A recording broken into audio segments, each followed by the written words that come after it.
नमस्कार, स्वागत है आपका जनता टीवी में। मैं हूं आपके साथ सचिन चौहान।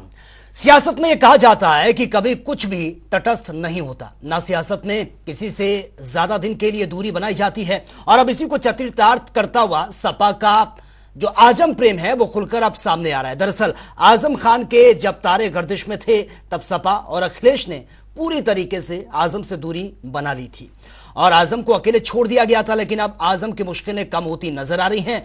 अब आजम हेट स्पीच मामले में बरी हो चुके हैं और यह वही मामला है जिसने आजम की विधायिका इसमें चली गई थी और आजम मामले को लेकर आकाश सक्सेना को हाईकोर्ट ने नोटिस जारी कर दिया है।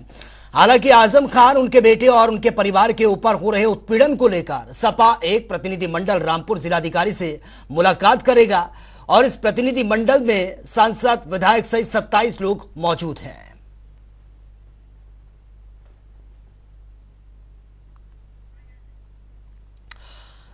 तो आपको बता दें कि जब आजम खान मुश्किलों में थे उसके बाद जो तस्वीरें सामने आई, हमने देखा जब आजम खान को मिलने के लिए, जेल में मिलने के लिए उनसे जाते थे तो कई बार ये खबरें भी सामने आती थी कि आजम खान नाराज चल रहे हैं, खास तौर से समाजवादी पार्टी से, क्योंकि उनको इतना ज्यादा तवज्जो नहीं दी जा रही है। उनकी पीड़ा को समाजवादी पार्टी नहीं समझ रही है। देखिए, ये तो अखिलेश जी को सोचना चाहिए, उनको तो मिलना ही चाहिए। अब अपने कार्यकर्ताओं से नहीं मिलेंगे, अपने पार्टी के वरिष्ठ लोगों से नहीं मिलेंगे तो इसमें तो अहंकार झलकता है। और ये तो काम बहुत पहले कर लेना चाहिए। जब आजम खान जी जेल में बंद थे तब भी आप नहीं मिलने गए। और ये भारतीय जनता पार्टी नहीं, आजम खान के जो मीडिया प्रभारी हैं उन्होंने कहा कि अखिलेश यादव जी मिलने नहीं आते हैं, तो ये उनका मैटर है। और मैं तो ये कहूँगा कि अपने कार्यकर्ताओं से, अपने पार्टी पदाधिकारियों से और लोगों से मिलते रहें। अब ये तो देख रहे हो आप, लोकतंत्र का कैसे मजाक है कि आप अपनी बात कहने के लिए भी पुलिस की हस्तक्षेप हो रहा है। पहले से टाइम फिक्स है जिलाधिकारी से। पार्टी ने भी जिलाधिकारी को सूचना भेज दी थी कि हम लोग आ रहे हैं, तो पुलिस को तो कोई मतलब जिलाधिकारी से यहाँ की समस्याओं पे, यहाँ को जो जात की परेशानी हो रही है उस संबंध में वार्ता करने के लिए आए हैं। कोई प्रोटेस्ट करने तो नहीं आए हम लोग, कोई हमारा प्रोटेस्ट तो है नहीं। केवल क्या इस लोकतंत्र में अपनी बात रखना भी अब अच्छा नहीं है, तो फिर लोकतंत्र क्या रह जाएगा। तो अब जिस तरह की तस्वीरें देखने को मिल रही हैं, जो नजदीकियां हैं आजम खान और अखिलेश यादव की, वो अब साफ तौर पर नजर भी आ रही है, क्योंकि एक प्रतिनिधिमंडल, एक डेलीगेशन तैयार किया गया है। जो अब कार्रवाई हो रही है इसको लेकर वो जाएगा कि ये फर्जी तरीके से कार्रवाई की जा रही है, फर्जी तरीके से मुकदमों में फंसाया जा रहा है, तमाम तरीके के आरोप समाजवादी पार्टी की तरफ से लगाए जा रहे हैं। लेकिन वो तस्वीरें भी हमने देखी हैं जब आजम खान जेल में थे, उनकी विधायिका चली गई थी, उनके बेटे की जो मुश्किलें थी, उस वक्त बार बार ये कहा जा रहा था कि अखिलेश यादव उनसे मिलने तक नहीं जा रहे हैं, या कितनी की उन्होंने पूरी तरह से कन्नी इससे काट ली थी। लेकिन अब जिस तरह से हेट स्पीच मामले में बरी हुए हैं आजम खान, अब वो नजदीकियां फिर से देखने को मिल रही हैं। और इसी मुद्दे पर आज हम विस्तार से चर्चा भी करेंगे। कुछ खास मेहमान हमारे साथ बने हुए हैं, उनसे इंट्रोड्यूस आपका करवा देता हूं। आलोक वर्मा, बीजेपी के स्पोक्स पर्सन, वो सीधा हमारे साथ लाइव बने हैं। सर, स्वागत है आपका जनता टीवी में। सुरेश कुमार, संवाददाता है रामपुर से, सीधा हमारे साथ लाइव जुड़े हैं। सुरेश कुमार, सबसे पहले आपके पास मैं आना चाहता हूं, प्रतिनिधिमंडल जो पहुंचा है, जो अब तक ये कार्रवाई हुई है, उसको लेकर अब किस तरीके की तस्वीरें देखने को मिल रही हैं? क्या कुछ लेटेस्ट जानकारी, फिर इस डिबेट में आगे बढ़ेंगे। सचिन जी, बिल्कुल मैं बता दूं, जिस तरीके से एक डेलीगेशन जो 27 लोगों का था, जिसमें 3 सांसद थे और लगभग 13 विधायक थे और बाकी जो जिलाध्यक्ष थे सभी लोग आए थे, यहाँ मौजूद थे। और उन्होंने यहाँ आकर जिलाधिकारी से बातचीत की। उस बातचीत करने के बाद जिलाधिकारी ने भी आश्वासन दिया है कि आगे से ऐसी तरह की कोई कार्रवाई नहीं होगी। लेकिन जो सपा के जिलाध्यक्ष थे उन्होंने बताया कि लगभग काफी समय से जो रामपुर प्रशासन है कहीं ना कहीं गलत कार्रवाइयां कर रही है आजम खान के ऊपर। अच्छा। और उनके कार्यकर्ताओं पर जोर जबरदस्ती कर रही जा रही है, उनके ऊपर डंडे बरसाए जा रहे हैं या रात को उठा लिया जाता है। तो कहीं ना कहीं ये जिलाध्यक्ष उन्होंने ये कहा कि हम आपको एक वीडियो भी दे सकते हैं, और उस पर जिलाधिकारी ने कहा कि हाँ आप वीडियो दीजिएगा, हम देखते हैं, उस पर जांच करते हैं, उसके बाद ही कोई जो भी आश्वासन दिया जाएगा और या जो भी जांच होगी वो बताएंगे। जी बिल्कुल सर। बिल्कुल सुरेश कुमार, आपके पास मैं आऊंगा। हमारे साथ समाजवादी पार्टी के स्पोक्स पर्सन भी हमारे साथ जुड़ चुके हैं, कपिश श्रीवास्तव। कपिश जी, स्वागत है आपका जनता टीवी में। और तौकीर भी हमारे साथ बने हुए हैं, तौकीर किदवई भी सीधा हमारे साथ लाइव जुड़ चुके हैं। कपिल श्रीवास्तव अभी हमारे साथ कनेक्ट नहीं हो पाए हैं, आगे भी उनसे जुड़ने की कोशिश करेंगे। तौकीर किदवई इस वक्त हमारे साथ सीधा लाइव बने हुए हैं। तौकीर, आपके पास में आऊंगा। बीजेपी के स्पोक्स पर्सन भी हमारे साथ बने आलोक वर्मा। आलोक वर्मा जी, समाजवादी पार्टी जिस तरह से अब फुल फॉर्म में नजर आ रही है आजम खान के बरी होने के बाद, वो कह रहे हैं कि भैया फर्जी मुकदमे थे, आलजाल तरीके से केस ये बनाए गए हमारे ऊपर, अधिकारी सिर्फ और सिर्फ सरकार के कहने पर ही काम करते हैं, अब फुल फॉर्म में नजर आ रहे हैं। किस तरह से बीजेपी इसको देख रही है? देखिए, अब बहुत देर हो गई मुझे लगता है। और गालिब साहब का एक शेर है, होता है सबे रोज तमाशा मेरे आगे। ठीक है। तो मैं तो कई सालों से तमाशा देख रहा हूँ। जब जब इलेक्शन आता है, जब जब चुनाव आता है, तो अखिलेश यादव जी को याद आती है, अपने नेताओं की याद आती है, अपने लोगों की याद आती है। उन्हें लगता है उत्तर प्रदेश में कुछ इलाके भी हैं, कुछ शहर भी है, वहां वो निकलना शुरू होते हैं। और उसके बाद जैसे ही चुनाव हार जाते हैं, उसके बाद फिर दड़बे में चले जाते हैं। 2022 आपको अच्छी तरीके से याद होगा, 4-6 महीने जब इलेक्शन के रह गए, तब उन्होंने शुरू किया था, अपना कैंपेन शुरू किया था, लोगों से मिलना शुरू किया था, नए गठबंधन बनाना शुरू किया था। और जैसे ही उनको हकीकत दिखा दी उत्तर प्रदेश के लोगों ने, तैसे ही उनका गठबंधन भी कहाँ गया आप अच्छी तरीके से जानते हैं। उनको करने दीजिए, उनके पास अब और कोई काम बचा नहीं है। वो कहाँ, कौन सा कंकड़ पत्थर कहाँ जोड़ करके क्या बनाना है। ठीक है, कपिल श्रीवास्तव भी हमारे साथ कनेक्ट हो चुके हैं। ठीक है, कपिल श्रीवास्तव जी, स्वागत है आपका जनता टीवी में। जो डेलीगेशन तैयार किया गया है समाजवादी पार्टी की तरफ से, उसको लेकर यही कहा जा रहा है कि आजम खान के सहारे समाजवादी पार्टी अपनी नैया पार करना चाह रही है, यानी कि मुस्लिम वोटर जो थे वो हाथ से छिटक गए थे, लेकिन अब आजम खान के सहारे उन पर एक मजबूत पकड़ बनाने की कोशिश। आजम साहब समाजवादी पार्टी के फाउंडर मेंबर है, सहारे की क्या बात है, उन पार्टी ही उन्हीं की, तो उसमें कौन सी बात है। पार्टी और तमाम हमारे नेता जो हैं, हम कोई भी पार्टी अपने नेताओं के ही तो सहारे होती है, इसमें गलत क्या है। नहीं, लेकिन सवाल ये भी उठ रहे थे ना कि जब वो जेल में बंद थे उस वक्त तो इतनी ज्यादा उनकी फिक्र नहीं थी, अब वो बरी हो गए हैं तो एक बार फिर से वो नजदीकियां बढ़ाने की कोशिश, क्योंकि 2024 80 सीटें। सबसे पहली चीज कि वो हमारे नेता थे, मुसलसल वो हमारे नेता रहे हैं। उनके लिए समाजवादी पार्टी और हमारे राष्ट्रीय अध्यक्ष ने जमीन पर बैठ के सड़क पर आंदोलन, चाहे वो रामपुर के अंदर भी और विधानसभा के बाहर। लेकिन अगर किसी लोगों का श्रुति स्मृति कमजोर हो जाए तो उसके लिए कोई कर नहीं सकता। अब मैं दूसरी बात कह रहा हूं, या तो हम यही बताएं कि कब कब प्रतिनिधिमंडल किसके किसके नेतृत्व में गया, तो मैं आपको बता दूं, राम गोविंद चौधरी जी जब हमारे नेता प्रतिपक्ष थे तो 27 विधायकों का उस समय भी गया। ठीक है। राष्ट्रीय अध्यक्ष जी स्वयं दिल्ली के अंदर वो प्रतिनिधिमंडल ले जाकर के राष्ट्रपति तक से वो मिले। तो मैं तो एक बात कह रहा हूं कि हमें लोकतंत्र में जहां जहां दरवाजे खटकाने चाहिए, और समाजवादी पार्टी ने पूरी तरीके से विधिक रूप से अपने नेता के साथ हम खड़े रहे हैं न्यायालयों के अंदर, और कपिल सिब्बल साहब का संबल भी हमारे साथ। मैं तो आपको बार बार इस बात को कह रहा हूं कि समाजवादी पार्टी जब जनता के लिए खड़ी रहती है तो अपने नेताओं के लिए तो अद्वितीय रूप से साथ तो रहती ही रहती। और मैं दूसरी नहीं, लेकिन उस वक्त ये खबरें बहुत जोरों शोरों से तूल पकड़ रही थी, और खुद आजम खान नाराज चल रहे थे, वो किसी से छिपा नहीं है। जब जेल में उनसे मिलने जाते थे उनकी नाराजगी समय समय पर खुलकर सामने आई है। अखिलेश यादव पर सवाल उठे कि वो तो भैया मिलने तक नहीं गए। आजम खान मिलना ही नहीं चाहते समाजवादी पार्टी। आपको याद होना चाहिए, जब अब्दुल्ला आजम साहब चुनाव लड़ रहे थे तो रामपुर में एक बस के छत पर दोनों लोग साथ खड़े थे, और उन्होंने उस समय भी कहा ये मेरे छोटे भाई हैं, और जेल में भी 2 बार जाकर के उनकी मुलाकात हुई। कोई किसी किस्म की नहीं थी। अगर होती तो क्या समाजवादी पार्टी के हिस्सा होते आजम साहब? ये सफाई देने का वक्त नहीं है, ये वक्त है अंजाम पे भारतीय जनता पार्टी को लाने। ठीक है।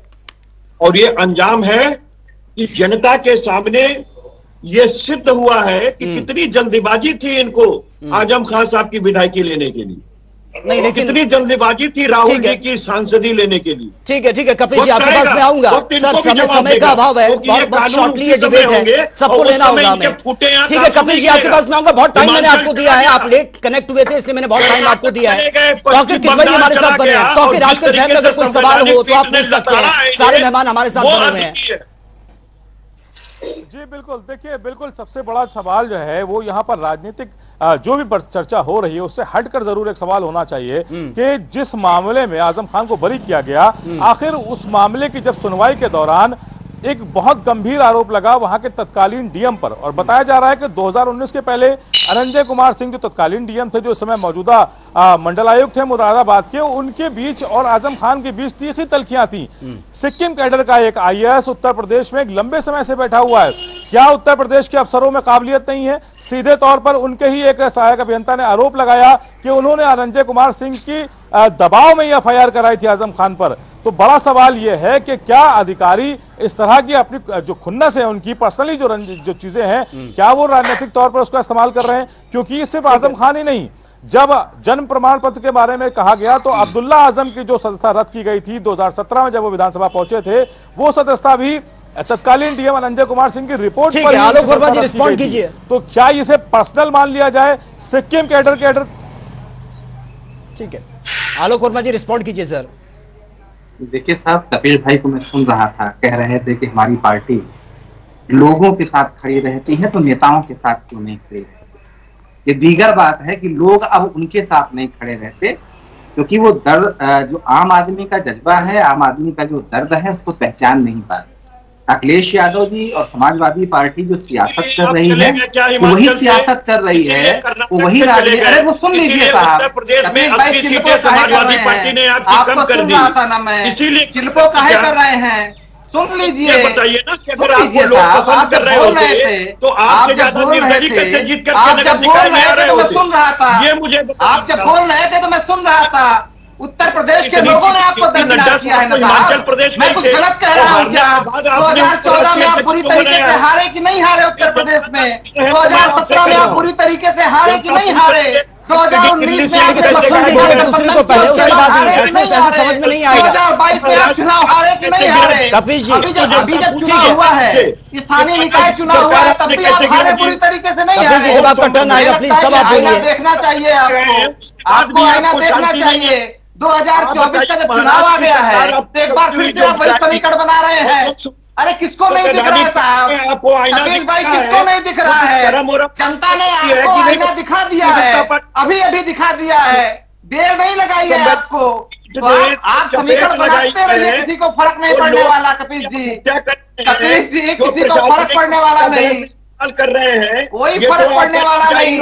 आपका चेहरा, आपकी रंगत, आपकी सीरत उत्तर प्रदेश के लोग अच्छी तरीके से पहचानते हैं और जानते हैं। अखिलेश यादव जी का चेहरा सब अच्छी तरीके से जानते हैं। सवाल ये था कि आखिर आजम खान के पीछे क्या साजिशन एफआईआर कराई गई? सबसे बड़ा मुद्दा ये है। चलिए ठीक है, आप दोनों को रोकना चाहूंगा। देखिए आप कंटिन्यू दोनों बोलेंगे, कुछ समझ में नहीं आ रहा है। ठीक है, तौकीर किदवई कुछ सवाल पुटअप कर रहे हैं। तौकीर किदवई पूछिए। मैं भाजपा के प्रवक्ता से ये सवाल पूछना चाहता हूं कि जिस तरह से मामला सामने आया है कि डीएम के ऊपर सीधे तौर पर उन्हीं के एक अधीनस्थ अधिकारी ने यह आरोप लगाया है कि उनके दबाव में एफआईआर कराई गई थी, ऐसे अधिकारियों पर कार्रवाई क्या करेगी भारतीय जनता पार्टी लोकतंत्र को बचाने के लिए? सवाल यह है कि आजम खान ने क्या किया वो एक अलग मसला है, लेकिन यहां पर जो अभी मौजूदा हम लोग जिस मुद्दे पे बहस कर रहे हैं वो बहस का मुद्दा सिर्फ यही है कि आजम खान के खिलाफ एक अधिकारी ने कहा कि अंजनंजय कुमार जो मौजूदा डीएम थे वहां पर, उन्होंने साजिशन एफआईआर कराई है। चलिए ठीक है, आलोक वर्मा जी जवाब दीजिए, बहुत ही shortly sir, cut to cut जवाब होना चाहिए। तौकीर साहब अच्छी तरीके से जानते हैं कि प्रशासनिक मशीनरी में जब भी कभी इस तरीके के वाकये, इस तरीके के आरोप लगते हैं तो उसकी हकीकत की जांच होती है, उसका एक सिस्टम होता है और निश्चित रूप से जो दोषी होता है उसके ऊपर कार्रवाई की जाती है। नई सी बात नहीं है, उन्होंने बोला है कुछ नई सी बात नहीं है। सबसे बड़ी चीज है कोर्ट ने कहा है कि मैंने कहा कि जो भी उसकी एक प्रक्रिया है वो प्रक्रिया अपने आप निभाई जाती है। तो तौकीर साहब यही तो किसी को सजा दे नहीं देंगे। तो मुझे लगता है कि वो जो प्रक्रिया के तहत है वो चीज आगे चलेगी, लेकिन जो राजनीतिक मुद्दा है आज देखिए सवाल ये भी है ना कि ऐसा उन अफसर में क्या है कि सिक्किम कैडर के एक आईएएस को 7 साल से ज्यादा शानदार लग रहे हैं और एक अरसे तक आजम खान कहाँ थे किसी को कोई पूछने नहीं गया। अच्छा क्यों अच्छे लगने लगे आजम खान? क्यों? क्योंकि इनको बड़ा गुमान था कि मुसलमान जो है भारतीय जनता पार्टी को नहीं, बसपा को नहीं, समाजवादी पार्टी को वोट देंगे। आज इन्होंने देख लिया कि जो उत्तर प्रदेश का मुसलमान है वो भारतीय जनता पार्टी के ऊपर भरोसा करता है, भारतीय जनता पार्टी को वोट देता है, भारतीय जनता पार्टी सबका साथ सबका आपका टाइम खत्म हो चुका है सर, उसके साथ आपको बहुत टाइम मैंने दिया, चिंता हुई है, अपनी बात रखिए, वही जात जमात की सियासत कर रहे हैं। ठीक है आलोक वर्मा जी प्लीज। कपिल जी बात कर रहा हूं, ये जो मसला है ये मसला कोर्ट के अंदर का है, और कोर्ट के अंदर कोई व्यक्ति अगर खड़ा होकर के 164 के बयान के तहत बातें कह रहा है कि हमको प्रेशराइज करके ये किया गया था, तो डीएम को प्रेशराइज मुख्यमंत्री करते हैं और डीएम अपने से नीचे वाले को करते हैं, यही सिस्टम है। और ये भारतीय जनता पार्टी के रोम रोम में समाया हुआ है। देखिए ये सुप्रीम कोर्ट की संवैधानिक पीठ से भी बड़े हैं साहब। इतना महाराष्ट्र पे लानत खयानत हुई, इतना जो है इनकी दिल्ली के अंदर जो इन्होंने शक्ति कम करके रखी थी उस पर लानत खयानत हुई, तो इनके शर्म के जो आंसू हैं वो रह नहीं गए, पानी रह नहीं गया है। निर्लज्जता की हद पार कर दी है भारतीय जनता पार्टी ने, और ये कह रहे हैं कि अब उसकी जांच होगी। अरे कोर्ट में लेकिन कबीर जी सवाल यह है कि आजम खान 2 साल से ज्यादा जेल में रहे, लेकिन उसके बावजूद पश्चिम की जो राजनीति है, जो नेता आज मिलने गए, कबीर जी मेरा सवाल सुन लीजिए, पश्चिम की राजनीति से रामपुर से आते हैं आजम खान, पश्चिम की राजनीति में कई नेता हैं, 2 सांसद आज मिलने गए हैं वहां पर डीएम से। क्या ये सांसद और ये विधायक जो आज 15 लोग गए हैं, क्या ये पश्चिम की राजनीति पर, पश्चिम की जमीन पर आजम खान के लिए एक भी धरना किया उन्होंने, एक प्रदर्शन किया हो तो आप मुझे बताइए। पश्चिम में ये सारे नेता आजम खान से दूरी बनाए हुए थे। भाई जहां राष्ट्रीय अध्यक्ष मौजूद हो वहां फिर पीछे बैठने वालों की फोटो कौन खींच रहा है? ये सारे लोग मौजूद थे उस आंदोलन में, जिसमें माननीय राष्ट्रीय अध्यक्ष जी रामपुर के सड़क पर अब्दुल्ला आजम अपने देखिए अगर राष्ट्रीय अध्यक्ष जी बात कहता हूं तौकीर भाई कि जब हकमारी, देखिए रामपुर समाजवादी पार्टी के लिए बहुत इंपॉर्टेंट जिला माना जाता था, क्योंकि एक लंबे समय से वहां पर समाजवादी पार्टी का कब्जा रहा है, चाहे वो लोकसभा हो चाहे वो विधानसभा हो। ऐसे में वो हाथ से रेत की तरह फिसल गया, क्या मेहनत की गई समाजवादी पार्टी की तरफ से? आप सुन पा रहे हैं कपिल जी? चलिए लगता है शायद उन तक आवाज नहीं पहुंच पाई है। हमारे साथ सुरेश कुमार भी बने हुए हैं रामपुर से। सुरेश, आज जो प्रतिनिधि मंडल वहां पर पहुंचा है, आपको मेरी बात मिल पा रही है सुरेश? अरे बात करते करते आ जाओ। सुरेश आप मुझे सुन पा रहे हैं? जी बताएं। सुरेश, जो आज प्रतिनिधि मंडल वहां पर पहुंचा है सपा का, सुरक्षा के किस तरह से पुख्ता इंतजाम वहां पर किए गए थे, किस तरह की तस्वीरें आज देखने को मिली है, थोड़ा विस्तार से आप बताइए। जी बिल्कुल बता दूं कि सचिन जी जिस तरीके से यहाँ पर डेलीगेशन आया था, तो लगातार मैं बता दूं पूरे शहर के अंदर पूरी पुलिस फोर्स लगा रखी, लगभग हर जगह बैरिकेडेड कर दिया गया था, और जितने भी डेलीगेशन में लोग आए थे उनको कहीं ना कहीं गाड़ी रोककर चेकिंग की जा रही थी, और जब जिलाधिकारी के यहाँ पर पहुंचे तब भी उनकी चेकिंग की गई। और कहीं ना कहीं जिस तरीके से रामपुर प्रशासन ने पूरा प्रशासन लगा रखा था, किसी तरीके की कोई अनहोनी घटना ना हो, क्योंकि ठीक है, चलिए टेक्निकल फॉल्ट ये हो रहा है जिससे आवाज प्रॉपर नहीं पहुंच पा रही है। चलिए समय का भी अभाव है। बहुत बहुत शुक्रिया आप सभी मेहमानों का इस डिबेट का हिस्सा बनने के लिए, बहुत बहुत शुक्रिया।